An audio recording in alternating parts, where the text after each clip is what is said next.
Sunrisers हैदराबादच्या विजयाने चेन्नईसोबत या IPL मधून टीमा बाहेर झालेल्या आहेत। तर संपूर्ण पॉईंट टेबलचे समीकरण गणित आपण या व्हिडिओमध्ये जाणून घेणार आहोत। तर मित्रांनो, स्वागत आहे तुमचं आमच्या क्रिकेट मराठी या यूट्यूब चॅनलवरती।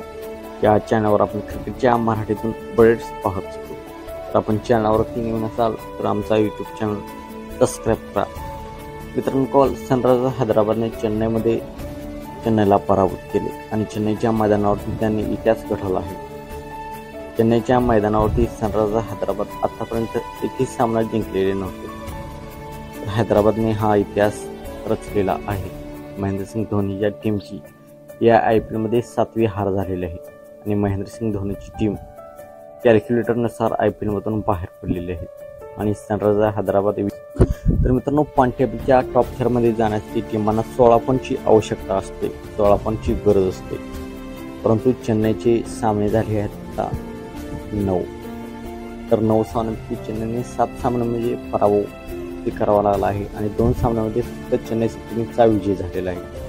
तर चेन्नई सुपर किंग्सचे आता 4 पॉईंट आहेत। तर त्यांनी राहिलेले 5 सामने जरी जिंकले तर त्याचे 14 पॉईंट होतील, ते 16 पॉईंटवर पोहोचू शकणार नाही। तर हैदराबादचे सामने झाले आहेत आता 9। 3 सामन्यामध्ये त्यांनी विजय झाला आहे आणि 6 सामन्यामध्ये त्यांचा पराभव झालेला आहे।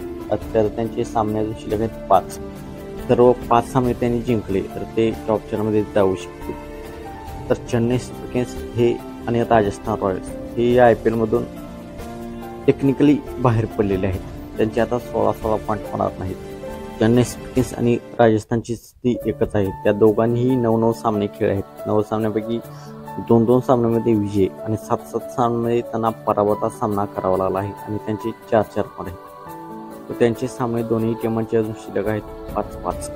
तर 5 पैकी 5 जरी त्यांनी सामने जिंकले तर त्याचे 14 पॉईंट होतील आणि ते प्लेऑफमध्ये पोहोचू शकणार नाही।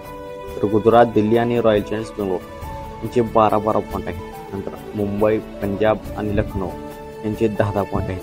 तर KKRचे 6 पॉईंट आहेत। KKRचे सामने झाले आहेत 8 सामन्यापैकी 3 सामन्यामध्ये विजय, 2 सामन्यामध्ये त्यांना पराभवाचा सामना करावा लागला आहे आणि त्यांचे 6 पॉईंट आहेत। तर KKRलाही अजून टॉप 4 मध्ये जायचे असेल तर त्यांचे सामने शिल्लक आहेत 6 सामन्यापैकी त्यांना 5 सामने टॉप 4 मध्ये जाण्यासाठी जिंकावे लागतील।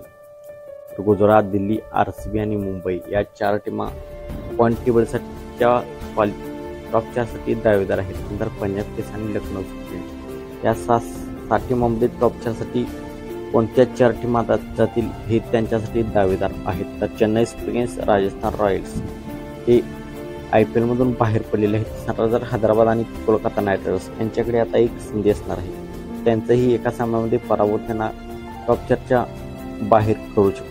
तर मित्रांनो, आपण असं काय वाटते, कोणती संघ टॉप 4 मध्ये जातील? आपण असं काय वाटते आपण कमेंट सेक्शन मध्ये सांगा। मित्रांनो, चॅनलवरती नवीन असाल तर आमचा यूट्यूब चॅनल सबस्क्राईब करा।